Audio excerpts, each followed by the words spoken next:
Hello friends, welcome back to my channel. ಇದು ನನ್ನ ಮಧ್ಯಾಹ್ನದ ಕುಕ್ಕಿಂಗ್ ವ್ಲಾಗ್. ಇವತ್ತು ನಾನು ಮುದ್ದೆ ತಾಲಿನ ಪ್ರಿಪೇರ್ ಮಾಡ್ತಾ ಇದ್ದೀನಿ. ಅದಕ್ಕೆ ನಾನು ಇವತ್ತು ಪಪ್ಪು ಸಾರನ್ನು ಮಾಡ್ಕೋತಾ ಇದ್ದೀನಿ. ಪಪ್ಪು ಸಾರನ್ನು ಮಾಡಲಿಕ್ಕೆ ಅರ್ಧ ಅವರ್ ಮುಂಚೆನೇ ಮೊಸರು ದಾಲ್ ಮತ್ತು ಸಾಂಬಾರು ಬೇಳೆನ ನೆನೆಯಾಕಿ ಇಟ್ಕೊಂಡಿದ್ದೆ.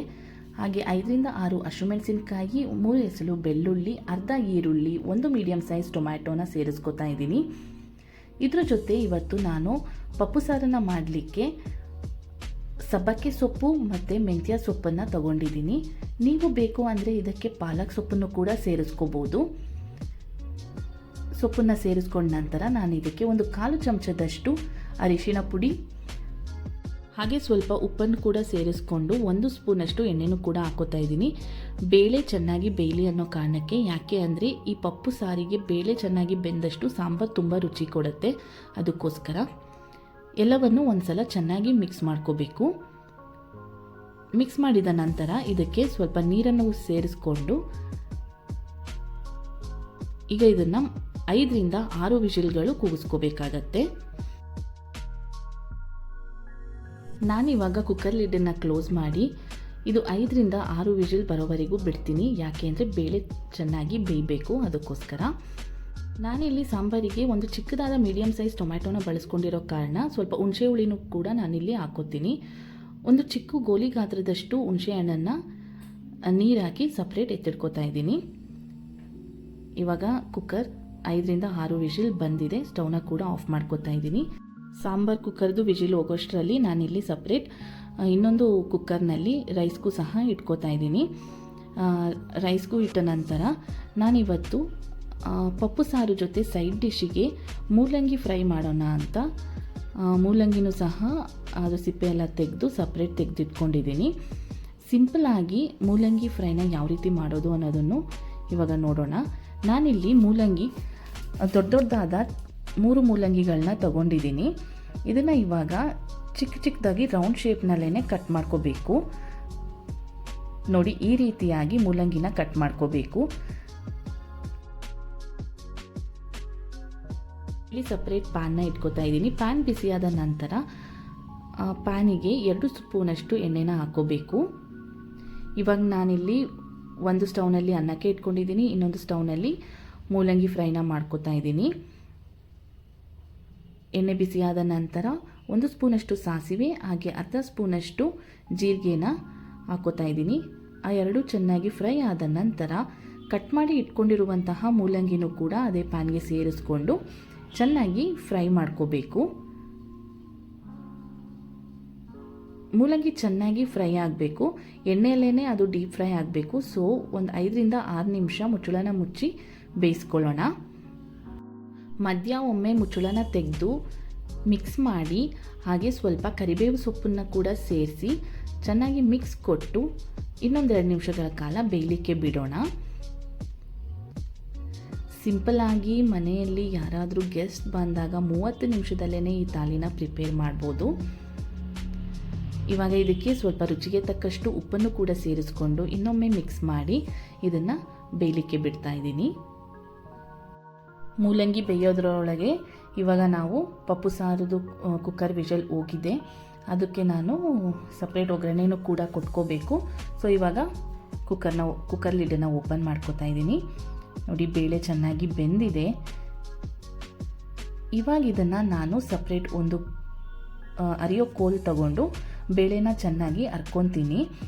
ಚೆನ್ನಾಗಿ ಬೇಳೆ ಸ್ಮ್ಯಾಶ್ ಆಗಬೇಕು. ಬೇಳೆ ಮತ್ತು ಸೊಪ್ಪು ಏನು ಬೆಂದಿದೆ ಅದು ಚೆನ್ನಾಗಿ ಸ್ಮ್ಯಾಶ್ ಆಗಬೇಕು. ನಾನು ಈ ಕೋಲಿಂದ ಚೆನ್ನಾಗಿ ಹರ್ಕೋತಾ ಇದ್ದೀನಿ. ನೋಡಿ, ಈ ರೀತಿಯಾಗಿ.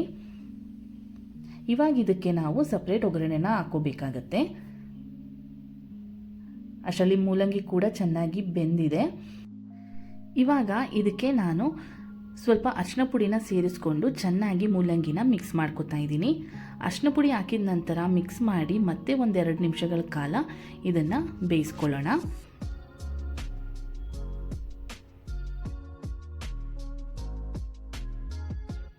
ಇವಾಗ ಪಪ್ಪುಗೆ ನಾನು ಒಗ್ಗರಣೆನ ರೆಡಿ ಮಾಡ್ಕೊತಾ ಇದ್ದೀನಿ.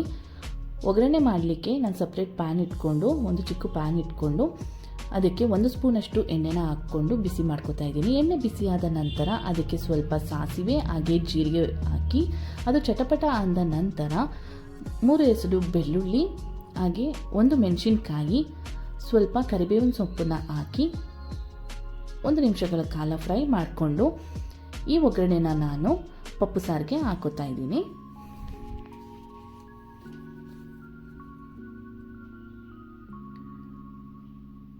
ಒಗ್ಗರಣೆನ ಸಾಂಬಾರಿಗೆ ಹಾಕ್ಕೊಂಡ ನಂತರ ನಾನಿವಾಗ ಏನು ಸಪ್ರೇಟು ಹುಣಸೆ ಹಣ್ಣನ್ನು ಕೂಡ ನೆನೆ ಹಾಕಿದ್ದೆ ಅದರ ರಸವನ್ನು ಕೂಡ ಇವಾಗ ಇದಕ್ಕೆ ನಾನು ಸೇರಿಸ್ಕೋಬೇಕು.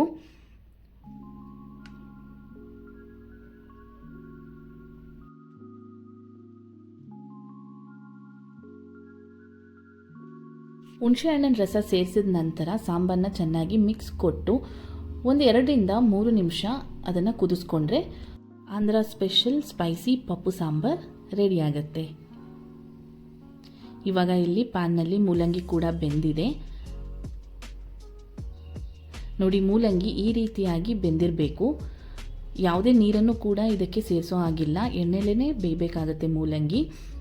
ಇವಾಗ ಇದಕ್ಕೆ ನಾನು ಈ ಟೈಮ್ನಲ್ಲಿ ನಾವು ಇದಕ್ಕೆ ಅರ್ಧ ಸ್ಪೂನಷ್ಟು ರೆಡ್ ಚಿಲ್ಲಿ ಪೌಡರ್, ಅರ್ಧ ಸ್ಪೂನಷ್ಟು ಧನಿಯಾ ಪೌಡರ್, ಹಾಗೆ ಅರ್ಧ ಸ್ಪೂನಷ್ಟು ಪೆಪ್ಪರ್ ಪೌಡರ್, ಹಾಗೆ 1/4 ಚಮಚದಷ್ಟು ಗರಂ ಮಸಾಲನೂ ಕೂಡ ಸೇರಿಸ್ಕೊಂಡು ಇದನ್ನು ಚೆನ್ನಾಗಿ ಮಿಕ್ಸ್ ಮಾಡಿ ಮತ್ತೆ 1-2 ನಿಮಿಷ ಇದನ್ನು ಬೇಯಿಸ್ಕೋಬೇಕು. ಈ ಟೈಮ್ನಲ್ಲೂ ಅಷ್ಟೇ ನೀರನ್ನು ಕೂಡ ಸೇರಿಸಬೇಡಿ. ಇದನ್ನು ಹಾಗೆ ಹಬೆನಲ್ಲೇ ಬೇಯಕ್ಕೆ ಬಿಡಿ, ಮುಚ್ಚಳ ಮುಚ್ಚಿ 1-2 ನಿಮಿಷ ಇದು ಬೆಂದರೆ ಮೂಲಂಗಿ ಫ್ರೈ ರೆಡಿ ಆಗುತ್ತೆ. ನಂತರ ನಾನಿಲ್ಲಿ ಮುದ್ದೆಗೆ ಪಾತ್ರೆನ ಇಟ್ಕೋತಾ ಇದ್ದೀನಿ. ಇಲ್ಲಿ ನಾನು 2 ಗ್ಲಾಸಷ್ಟು ನೀರನ್ನು ಹಾಕೋತಾ ಇದ್ದೀನಿ. ಇಬ್ಬರಿಗೆ ಮುದ್ದೆನ ಮಾಡ್ಕೊಳ್ಳೋ ಕಾರಣ ನಾನಿಲ್ಲಿ 2 ಗ್ಲಾಸಷ್ಟು ನೀರನ್ನು ಹಾಕೋತಾ ಇದ್ದೀನಿ. ಆ ನೀರಿಗೆ 1 ಸ್ಪೂನಷ್ಟು ರಾಗಿ ಹಿಟ್ಟನ್ನು ಸೇರಿಸಿ ಉಕ್ಕು ಬರೋವರೆಗೂ ಇದನ್ನು ಬಿಡಬೇಕು ನೋಡಿ. ಈ ರೀತಿಯಾಗಿ ಉಕ್ಕು ಬಂದ ನಂತರ ಇವಾಗ ನಾನು ರಾಗಿ ಹಿಟ್ಟನ್ನು ಸೇರಿಸ್ಕೋತಾ ಇದ್ದೀನಿ. ಕೆಲವರು ಮುದ್ದೆ ಮಾಡಬೇಕಾದ್ರೆ ತುಪ್ಪ ಅಥವಾ ಎಣ್ಣೆನೂ ಕೂಡ ಬಳಸ್ತಾರೆ, ಬಟ್ ನಾನಿಲ್ಲಿ ಯಾವುದೇ ರೀತಿಯಾದ ತುಪ್ಪ ಅಥವಾ ಎಣ್ಣೆನ ಬಳಸಿಲ್ಲ. ನಾರ್ಮಲ್ ಆಗಿ ಮುದ್ದೆನ ಮಾಡ್ತಾ ಇದ್ದೀನಿ ನೋಡಿ. ಇವಾಗ ಇದನ್ನು ಚೆನ್ನಾಗಿ ಮಿಕ್ಸ್ ಮಾಡ್ಕೋಬೇಕು. ನನಗೆ ಸ್ವಲ್ಪ ಮುದ್ದೆ ತೆಳ್ಳೆ ಆಯಿತು ಅಂತ ಅನ್ನಿಸ್ತು, ಅದಕ್ಕೆ ಮತ್ತೆ ನಾನು ರಾಗಿ ಹಿಟ್ಟನ್ನು ಸೇರಿಸ್ಕೊಂಡು ಚೆನ್ನಾಗಿ ಮಿಕ್ಸ್ ಮಾಡಿ ಇದನ್ನು ಬೇಯಲಿಕ್ಕೆ ಬಿಡ್ತೀನಿ. ಮುದ್ದೆನ ನಾವು ತಿರುಗಿ ಬೇಯಿಸಿದಷ್ಟು ಮುದ್ದೆ ಚೆನ್ನಾಗಾಗುತ್ತೆ.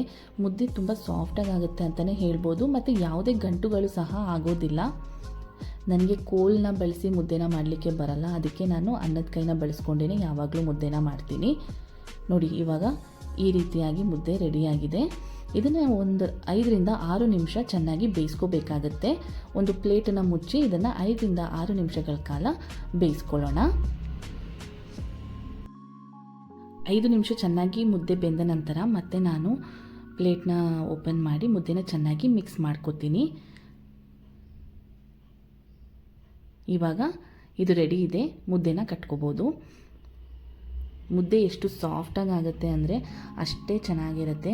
ಪಪ್ಪು ಸಾರು ಮುದ್ದೆ ಕಾಂಬಿನೇಷನ್ ಸೂಪರ್ ಅಂತಲೇ ಹೇಳ್ಬೋದು. ಅದರಲ್ಲೂ ಸೈಡ್ ಡಿಶ್ಶಿಗೆ ಮೂಲಂಗಿ ಫ್ರೈನ ಮಾಡ್ಕೊಂಡಿರೋದ್ರಿಂದ ಒಂದು ಒಳ್ಳೆ ಊಟ ಅಂತಲೇ ಹೇಳ್ಬೋದು.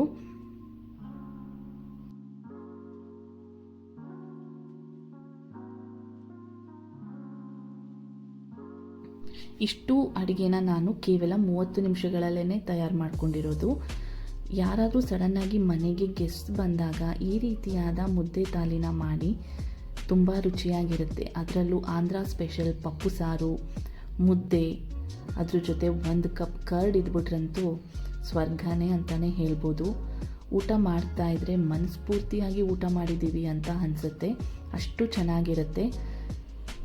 ಇವತ್ತಿನ ಈ ವಿಡಿಯೋ ನಿಮಗೆಲ್ಲ ಇಷ್ಟ ಆಗಿದ್ದರೆ ಲೈಕ್ ಮಾಡಿ, ಹಾಗೆ ಶೇರ್ ಮಾಡಿ, ನನ್ನ ಚಾನಲ್ನ ಸಬ್ಸ್ಕ್ರೈಬ್ ಮಾಡಿ. ಮುಂದೆ ಇನ್ನೂ ಒಂದು ಒಳ್ಳೆ ವಿಡಿಯೋ ಜೊತೆ ಸಿಗೋಣ. Thank you so much. Thanks for the watching.